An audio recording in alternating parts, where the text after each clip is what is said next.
Hola, ¿cómo están? Bienvenidos a mi charla de cómo abordamos hoy a una persona con dolor lumbar.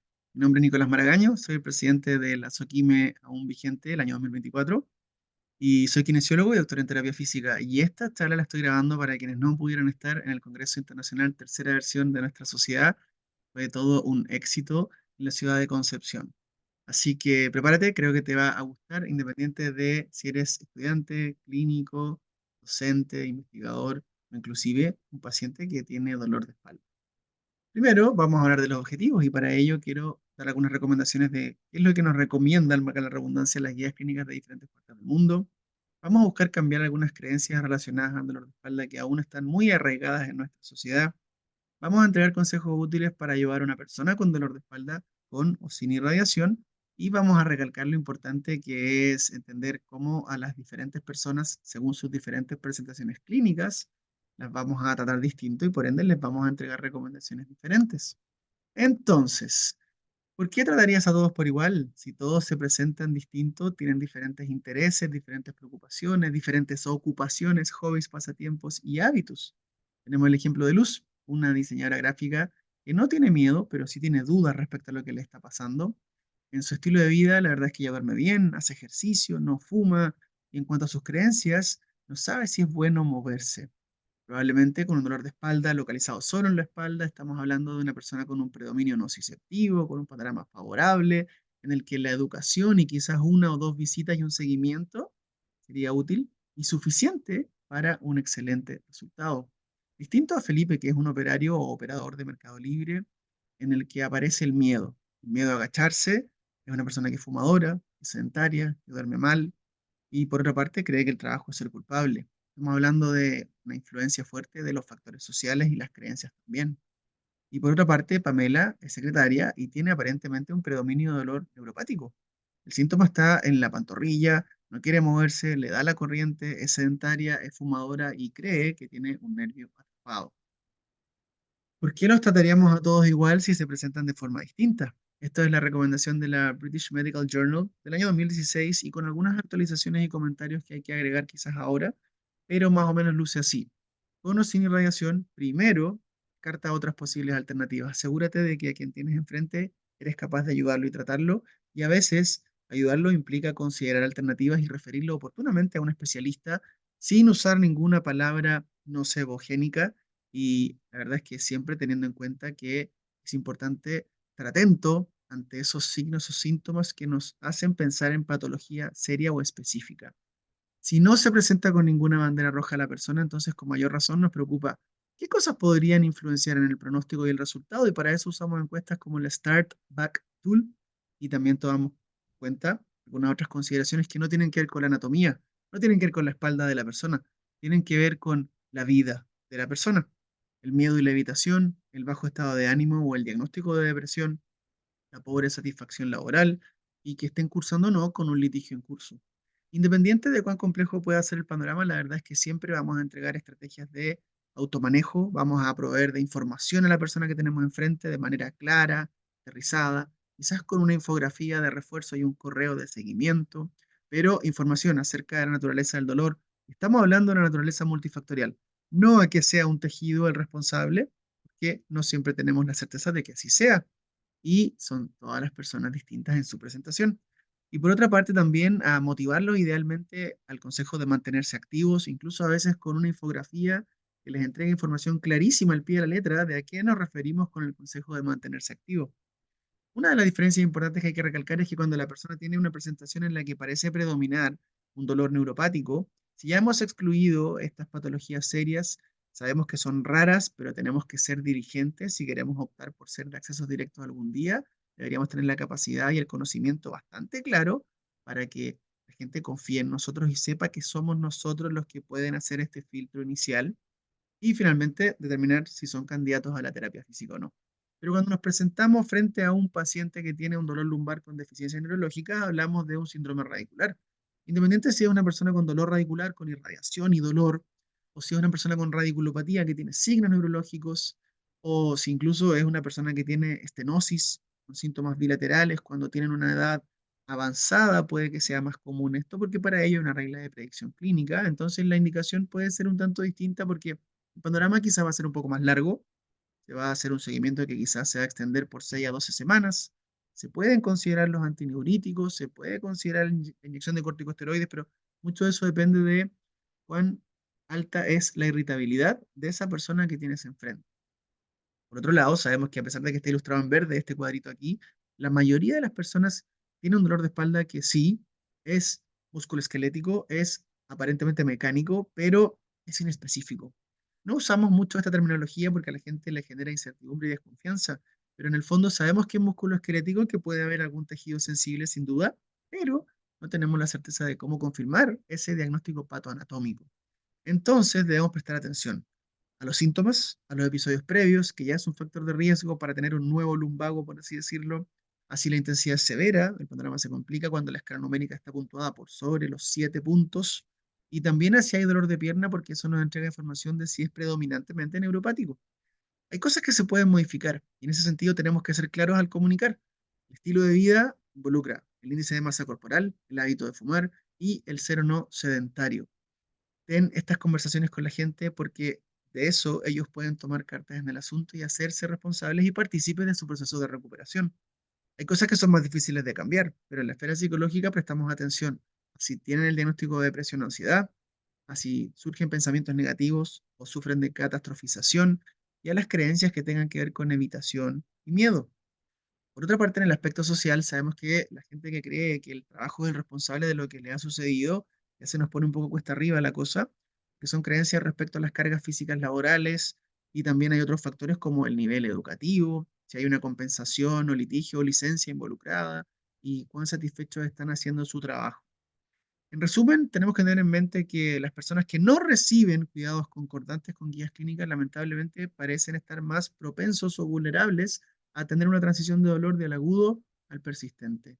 O sea, no es la lesión original y el daño anatómico el que parece predecir de mejor manera cuál va a ser el pronóstico, sino que el cómo reacciona la gente cuando recibe esa información inicial, cuando se someten a imágenes innecesarias, cuando la escalada de fármacos es injustificada, cuando se someten a licencias e instrucciones de evitación y prohibiciones. Es lamentable y tenemos que ser mejores en lo que hacemos para que esto cambie a nivel nacional y, ¿por qué no?, a nivel mundial. Hoy día sabemos que en el dolor agudo es importante entregar buenas noticias porque las personas con dolor agudo van a experimentar mejorías importantes en las primeras 3 a 6 semanas. Casi el 70% de la población hoy día sabemos que en realidad uno de cada tres o uno de cada cuatro de las personas que sufren de dolor de espalda agudo van a tener una transición a la cronicidad y en esas personas la mejoría después va a ser pequeña. Entonces tenemos que buscar mejores tratamientos para poder ayudarle a esas personas con presentaciones más complejas. Hoy día, para contrastar lo que nos recomienda la revista Lancet desde el año 2018, sabemos que el dolor agudo y el dolor persistente se deberían manejar de manera distinta, pero hoy día sabemos que la primera línea de tratamiento en ambos casos se compone del consejo de mantenerse activo y de la educación. ¿De qué pueden hacer ellos para ayudarse a sí mismos? ¿De qué puedes hacer tú para ayudarles? Y respecto a la educación de la naturaleza del dolor a nivel multifactorial. Y no se refiere a una educación de neurofisiología del dolor, ni tampoco a una educación biomédica en la que uses un lenguaje anatómico y le estés mostrando imágenes que podrían tener un impacto negativo. En el caso del dolor persistente, también es parte de la primera línea, lo que aparece aquí en la derecha como terapia de ejercicios, no es un solo ejercicio, pueden ser miles las opciones, y también la terapia cognitivo-conductual.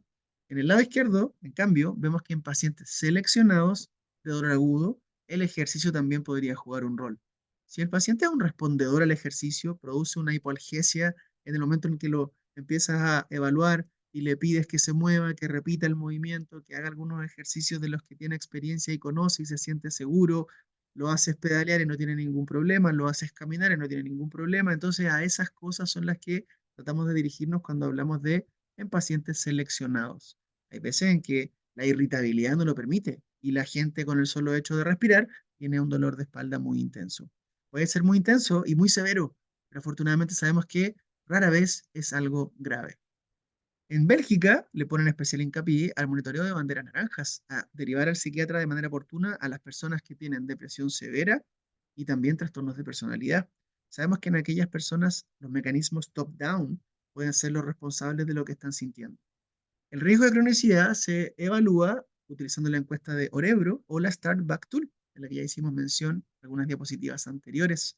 El potencial de rehabilitación también es importante. Si la persona ya ha intentado todo, la verdad es que no siempre vamos a tener mucho que ofrecer. Si nunca ha recibido una rehabilitación basada en evidencia, entonces probablemente haya mucho que ofrecerle a esa persona. Y en los escenarios de alto riesgo, con muchas comorbilidades y otras complicaciones, la verdad es que siempre se aconseja que el manejo sea multidisciplinario.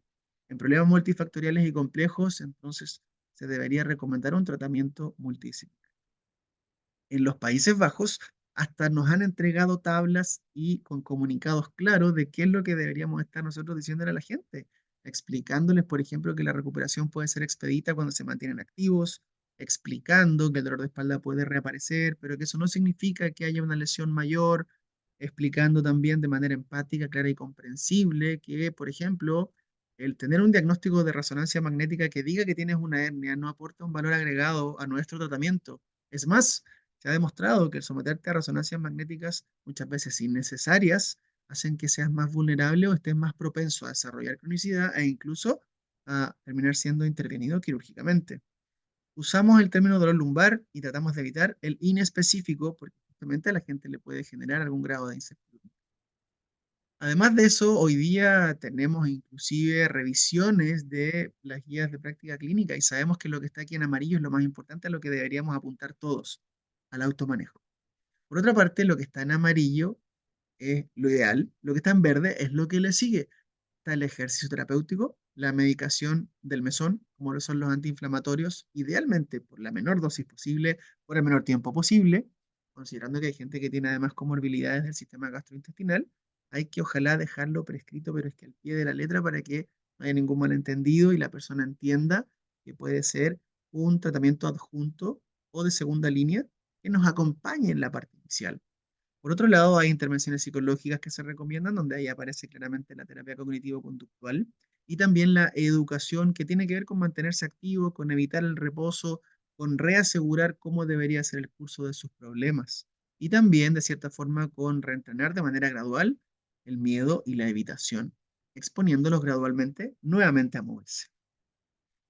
Ahora, ¿cómo sabemos cuando la presentación del paciente parece tener características de dolor nociplástico y es más complejo? Primero nos interesa saber si es crónico y en el fondo si es que temporalmente tiene más de 3 meses y eso se responde sí o no. Después de eso tratamos de descartar nociceptivo y no siempre se puede. A veces nos encontramos, y la mayoría de las veces de hecho, nos encontramos con presentaciones de pacientes que tienen dolores mixtos.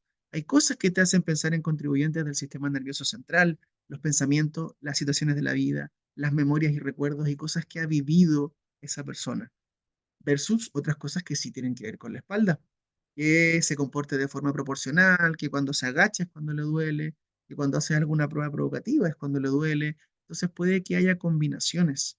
Por eso es difícil descartar el componente nociceptivo, pero si es que se puede, entonces pasas a la siguiente categoría, por así decirlo, y tratas de descartar el dolor neuropático, donde debería haber una lógica neuroanatómica, donde las pruebas neurodinámicas y la evaluación sensorial y motora debería entregarte más información también. Entonces, si el dolor de tu paciente está solamente localizado en la espalda, casi que a punta de dedo y en un solo lado, es más probable que sea nociceptivo. Si es difuso, regional y referido, mm, es más difícil pensar que sea nociceptivo y no lo puedes. Por otra parte, si obedece a la representación territorial de algún dermatoma o algún nervio periférico, empiezas a sospechar de neuropático. Si está esparcido por todo el cuerpo, entonces quizás no es tan así. Y si hemos podido alejarnos de la sospecha de dolor nociceptivo, alejarnos de la sospecha de dolor neuropático, entonces nos queda la sospecha del dolor nociplástico. Evaluamos las características de hiperalgesia y o alodinia, térmica, mecánica, estática, personas que se quejan de cosas como el peso de las sábanas, el abrazo de sus parejas. Ese tipo de cosas puede ser variable, no es todo el tiempo, pero nos entrega información respecto a la alodinia o a la sensibilidad que tienen ante un estímulo mecánico. Y por otro lado, investigamos también, porque hasta ahí podría ser posible el dolor nociplástico, también investigamos qué pasa con las comorbilidades relacionadas al sistema nervioso, la fatiga, trastorno del sueño, inclusive algunos trastornos en la cognición, y por otro lado, también ahí nos interesa la hipersensibilidad a la luz, a los olores, a los sonidos. Estamos hablando de que algo ha cambiado en el sistema nervioso. Parece ser que se ha vuelto hipersensible. Y es cuando hablamos de que entonces es probable. No hay una forma definitiva de decir que tienen dolor nasoplástico las personas aún. Pero así es como debería lucir.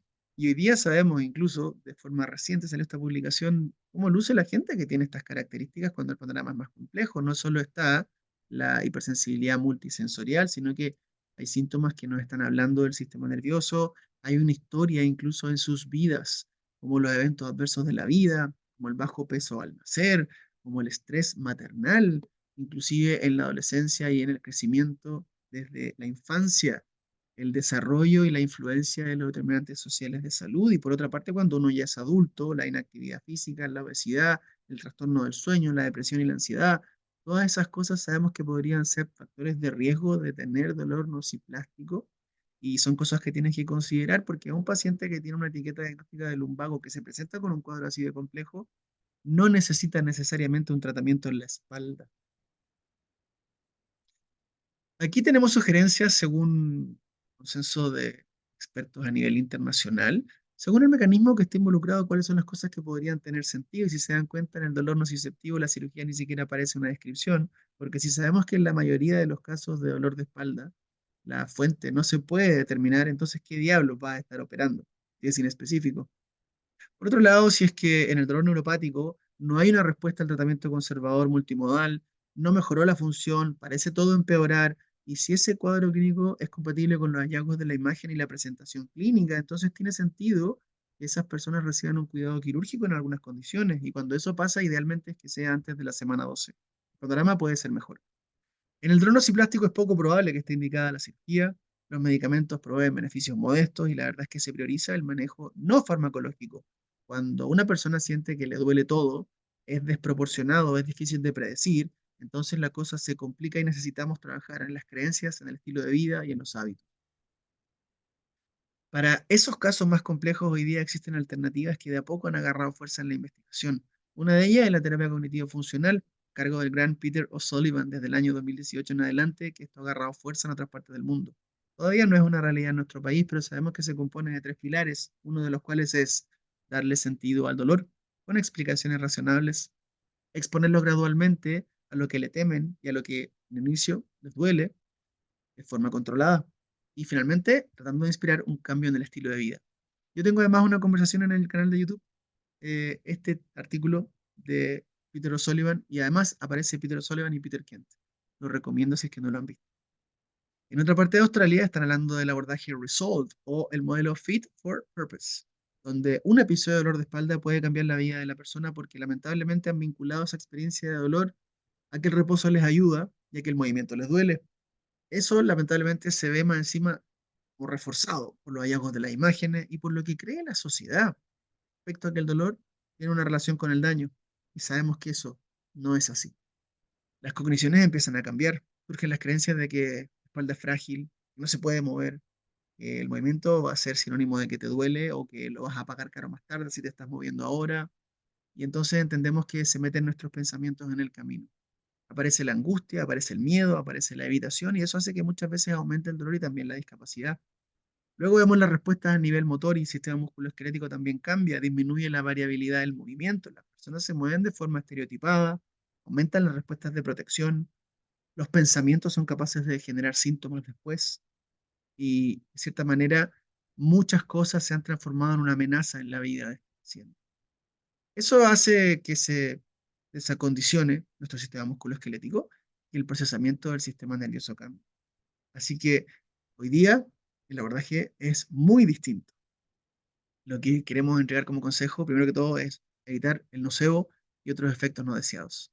Para ello, la invitación es a leerte este artículo en el que aparece Giacomo Rossettini, uno de los que más ha investigado los factores contextuales, porque hoy día sabemos en terapia física que los resultados de nuestra intervención más bien tienen que ver con nuestras interacciones con la gente.